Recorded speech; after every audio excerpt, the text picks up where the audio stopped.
U današnjoj vinskoj preporuci predstavit ćemo jedno novo vino koje dolazi iz vinarije Iločki podrumi, a o čemu je riječ doznaćemo od enologa ove vinarije, gospodina Marka. Marko, evo, ispred nas je nova etiketa, pa o čemu se radi? Radi se o tramincu. Inače smo najpoznatiji podrum po tramincima. Naše najnagrađivanija vina iz Iločkih podruma su upravo traminci. Radimo 9 stilova, do sad smo radili traminaca i sad smo se odlučili na jedno pjenušavo vino. Na etiketi piše NO10, odnosno broj 10. Da li je to nastavak ovog niza od ovih 9 stilova što ste spomenuli prije? Pa tako je da radimo ih dosta, znači idemo od suhih varijanti, vrhunskih, različitim etiketama i s time još idemo u svim predikatima, od kasne berbe, izborne, sve do ledene i onda nam je 10. ispala na pjenušavom vinu. Kako je nastajalo ovo vino? Kakav je bio nekakav put od vinograda pa evo do boce?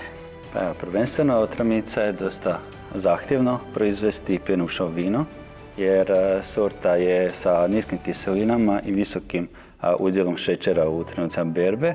Mi smo to sa nešto ranijom berbom uspjeli smo nekako uskladiti termine berbe i onda smo ručno branje, to je mala serija, ručno branje, kontrolirana fermentacija u inox tanku, poslije toga punjenje u boci i sekundarna fermentacija u boci samo.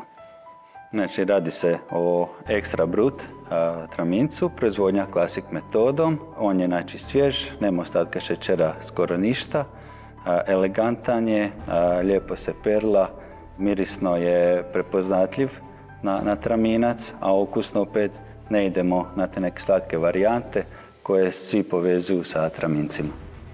Pa hoćemo mi evo kušati onda? Pa možemo nešto probati, da.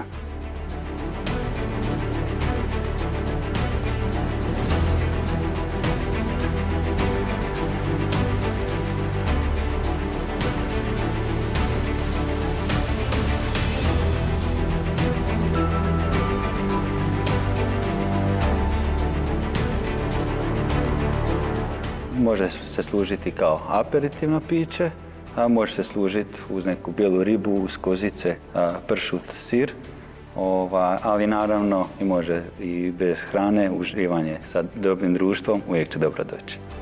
Ne možemo vam u potpunosti prenijeti okus i miris ovog divnog pjenušca, ali svi ćete ga moći kušati već 7. lipnja na 7. po redu festivalu Traminca u Iloku. Dođite, uživajte, prva boca otvorit će se točno u 10:10.